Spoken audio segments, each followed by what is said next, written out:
So we are going to get started now. So I'm just going to first say thank you to everybody for joining today, and hello. My name is Danielle, and I'm part of the marketing team here at Blue Link. This is the fourth session on our DSCSA webinar series. I'm going to start off by letting you all know that we are recording the session, so you'll get a recap email from me. Your mics and cameras should remain off. If you have any questions, please include them in the chat, and I will monitor that. Like I said, you'll be getting a recap email for this session, and then you'll also get another email to remind you of the final session. So with that being said, I'm going to go ahead and introduce you all to today's presenter, our very own Darren Meyer, who is the CTO of Blue Link. We also have Gary Lerner here today as well from Gateway Checker. So with that being said, I don't want to waste any more time. I'll pass it off to you, Darren. Great. Thanks everybody for joining.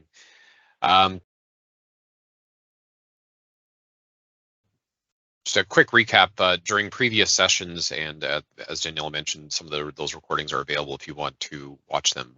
We've covered the technical details about what are these EPCIS files, information about the transaction summary of what comes from your supplier to you, and product identification information, that type of thing. Today we're going to kind of jump into, okay, well, what's going to happen on the Blue Link side of things, specifically around the reconciliation of those items that come from your supplier, what they told you they sent you versus what you actually received. So we're going to kind of jump into some of the early prototypes of what we're in the middle of designing. The screens that you're going to see today are not final, so don't hold me to, but that screen had this button on it. Well, and those buttons may change. What we've been doing, most of the work we've been doing with Gary's team and others, has to do with all of the plumbing behind the scenes that makes this stuff work. So unfortunately, that stuff's not very sexy to show. You don't want to look at pages of code. So we're going to concentrate on the things that concentrate around the workflow of what you're going to do. Also covered in previous sessions, the current versions of the Blue Link app that you already have the ability to, on the inventory screen, enter the global trade identification number for items. Those GTINs are unit of measure specific. So from a master data point of view, one of the first things you and your organizations need to do is get those lists of GTINs from the manufacturers whose products you represent. Manufacturers, by this point, almost all have a spreadsheet kind of ready to go to email you that has, here's the GTIN, here's the unit of measure, the NDC that it goes with, that type of thing. Those data sources you can use to import that information into your Blue Link data file, or you can work with a Blue Link consultant to have them data import that for you.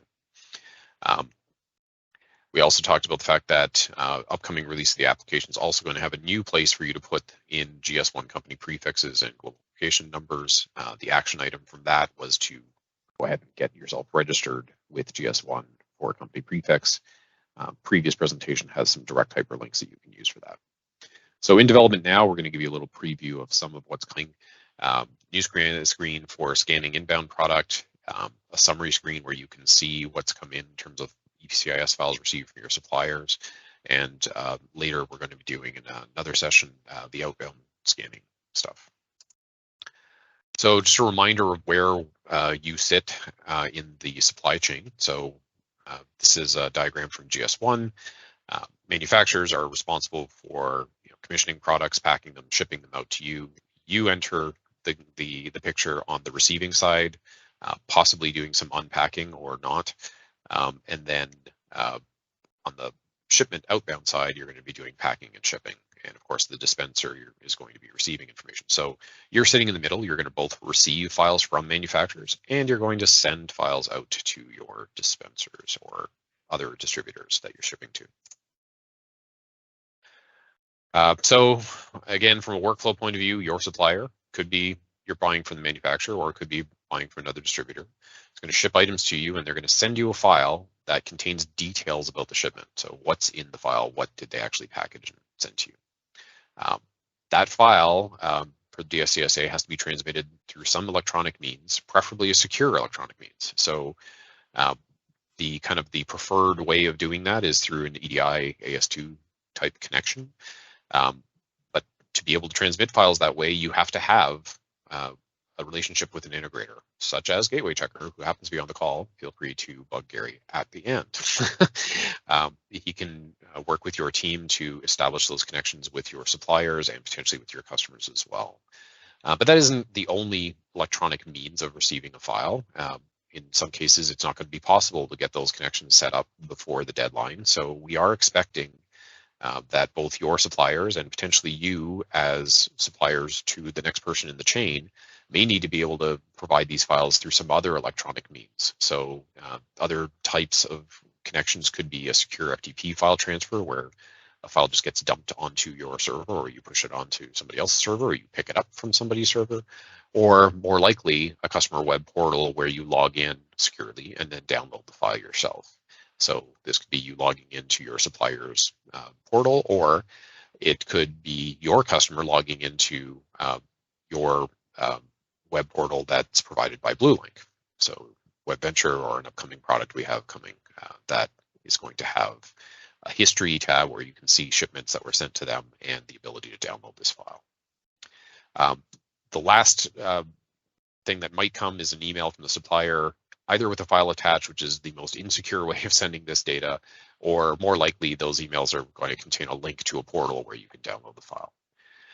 Should you find yourself in possession of an ePix file that hasn't been sent through VDI, then we are providing a screen in the BlueLink app where you're going to be able to upload that file to the backend systems. So there's going to be a EPCIS file import utility, both available from right within the BlueLink UI, and we may also provide a scheduled task type of tool as well. This is going to allow the file to be parsed out by the behind the scenes code that looks inside the file and says, well, what's in here? What did they send you? Both in terms of how it's packaged as well as what those serial numbers are. So that is a prerequisite to being able to scan the inbound parts of it. Now, on the inbound verification side of things, okay, what are you actually doing in the BlueLink app other than maybe uploading the file? Well, this slide's from the FDA, and it's just kind of a quick reminder that you are expected to receive the data. So you're sitting down here as the purchasing trading partner. You're going to receive that transaction information, transaction summary file. You're expected to read the product identifiers on those products, capture that data, and reconcile it. So yes, there is a reconciliation requirement. So if you're not currently scanning product inbound, you're just putting it on your shelf. Come November 2023, you have to alter that business process and do inbound scan verification. Now, the FDA has provided some relief here. You're not going to have to open and scan every single bottle of every single package. You are allowed to take advantage of a rule called inference, which we've mentioned in previous presentations, but effectively what it says is that as long as these products or the packaging has been sealed, you could potentially scan the barcode that's on an entire pallet and have the system, as long as it hasn't been altered, infer what's inside on that pallet. Or you could scan the case and then infer all of the individual bottles that are in those cases. So that's the specific rule. There's a hyperlink here. If you download the presentation later, you can read that yourself, but there's the rule around inference. And then aggregation is kind of another version of the same thing. It's just really saying, what's inside of what. So the FDA explicitly supports the use of aggregation and so on. So what is the least amount of work that you could possibly do to scan an inbound product? Well, that's going to be partly up to you to decide in terms of what you're comfortable with as a business.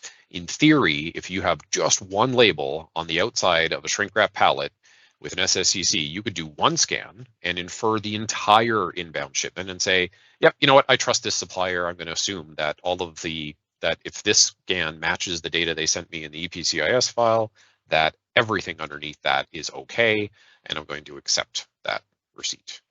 We're not expecting BlueLink customers to do that. We're expecting them to at least open the shrink wrap on the pallet and scan the cases. But you may decide that you want to go a level further. You may want to grab one case, open it up, and scan the inner packs and double check that those inner packs also match the data that's in the file. Or you may want to open the inner pack and go all the way down to the each for just one of those cases. That may make sense to your business if you mostly sell products as individual bottles anyway, and then it doesn't matter that you've opened up those cases and you can no longer infer. the BlueLink app is going to support all those different levels of scanning. So again, kind of high-level summary of the workflow. You're going to scan inbound. You're going to review and investigate any discrepancies. So let's say you scan 10 items and the EPCIS file says we sent you 12. That's going to show up as a difference on the screen in BlueLink, and the intention is for you to use those differences as the starting point for an investigation, where you at least call your supplier and figure out, hey, did you really ship me 12? I only received 10. Double check what's going on. There'll be some UI elements that allow you to accept or reject the inbound shipment. And then ultimately, the data from those scans is going to allow you to feed that into your purchase order screen, where you actually do the accounting receipt of the data. So understand that the verification of what they shipped you against the file of what they sent you is different than the receiving of the purchase order. The data may flow from one logically into the other, but they could be different. Okay. Again, a little bit more detail on what's going to happen from a scanning point of view. In the BlueLink screen, you're going to have a barcode input, just like you do on the verification router service screen. If you haven't seen that yet, you'll be able to scan either an SCC or the product identifier, which is that 2D data matrix barcode that contains the GTIN lot number, lot expiry, serial number. And we're going to perform a lookup against the data we've received from our suppliers. So if there's a match found, then the entire matching file is going to be kind of imported into the screen, and you'll end up with the screen being loaded with, here's the products that were part of that shipment. And as you scan, similar to the pack to container screen, items are going to move from the left side of the screen kind of to the right side of the screen. We're going to say, here's the items that you've scanned so far are on the right. Items that you have not scanned yet will remain on the left side of the screen. So you'll have kind of a depleting left side of your screen. We're talking to this in terms of the design. I don't have that screen to show you today, but that is being actively worked on right now. We'll have that very soon. If there's no match found, then you will receive a warning message, and that will show up as a discrepancy. Some of the scenarios that this is going to gracefully handle are things like they shipped you the wrong case. Let's say they packaged 2 different customer orders and they accidentally sent you the case from somebody else's order. That's going to show up as no match in the file, but it'll be in the scan data. You'll have to contact that supplier and ask them what they want to do. Do you want to keep that case? Do you want to have them ship it back to your supplier, that type of thing? From an acceptance point of view, if everything matches, well, then you can mark that inbound shipment as accepted, and then we're going to update the behind-the-scenes system to acknowledge that fact. And again, speaking to some of these variances that you might have, you could be overshipped, undershipped. You could have mismatch between items that they said they were sending you versus what they actually sent you. Some possible resolutions to this: once you contact the supplier and identify the difference, they may send you a new file, in which case we might import the file and then compare the scans against the revised file. Finally, purchase order integration, as I mentioned earlier, will be able to take advantage of the data that we scanned and automatically create your inbound lots, automatically set the quantities received to match on your purchase order, and then you'll just do your purchase order receipt separate. So from a design prototype point of view, you will have a screen that looks similar to this to accept or reject the results. So you'll have a screen where you have a list of the inbound files that have not been dealt with yet. It'll, as you click from file to file, you'll be able to see what the contents are that came from the supplier with the nesting information, and then there'll be a reconciliation tab that shows you your scans versus what was in those files. That's pretty much all I really wanted to cover in terms of inbound verification. So in the next session, what we're going to do is we're going to spend a little bit more time talking about the outbound workflow, outbound scanning, what's going to happen when you have an order that you need to ship to a customer. We'll revisit some of these rules around inference and aggregation, what you're allowed to scan, what you can't, and so on.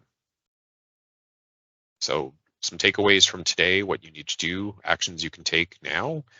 Well, like as I mentioned at the beginning of the call, if you haven't yet purchased your GS1 global location number, please do so now. There are hyperlinks in the previous presentation. We'll send that as part of the follow-up to this meeting as well. You can start contacting your manufacturers now. Get that list of G10s. Work on your master data. Get your BlueLink system up to date with the information that's going to be required for the scans to work. Think of it this way. If you get a case of something and it's a case of 24, if the G10 for the case of 24 isn't in your BlueLink system, it's not going to be able to find it. So that G10 is a lookup to the BlueLink database. That's how we know what the quantity is that's inside that case, and that's how we can compare against the file that's coming inbound. So we do need that master data in the system. You need to start working on that master data now.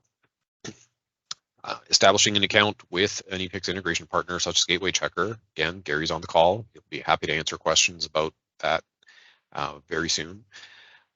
You can start working with them or others to actually establish those electronic connections.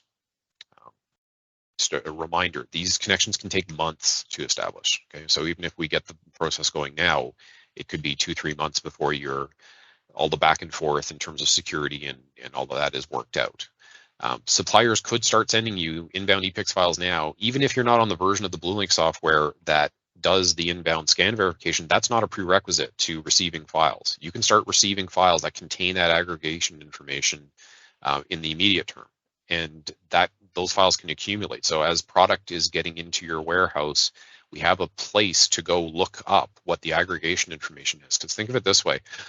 Later on in the next session, when we talk about scanning outbound, what's going to happen is if you scan a case and we try to look up against inbound ePICS files and can't find aggregation information that says what's inside that case, your users are going to have to open the case, and then they're going to have to scan the next level down. And if we can't find the inner pack in one of these inbound files, then you're going to have to open up each and scan every individual bottle. At the lowest level, the each level, obviously it doesn't matter if we have the inbound data or not. We'll have a scan that we can then send to your customer, but we won't be able to send your customer's aggregation information if we didn't receive it in the first place. And how do you receive it in the first place? You establish these connections and start receiving these files sooner than later. Okay. The inbound scan verification stuff that we covered today is not going to be required to be done as we go. We can do kind of a catch-up process at the end when we're right. Last slide, just some link to some other direct from FDA resources if you're interested in reading the legalese that I quoted earlier in the presentation. You are welcome to have this leave aid. That's kind of it for our presentation today. So I'll open the floor to, I guess, if you want to write any questions in the chat, if you have any questions for Gary and are interested in establishing those electronic connections to your suppliers, he can start working with you on that as well.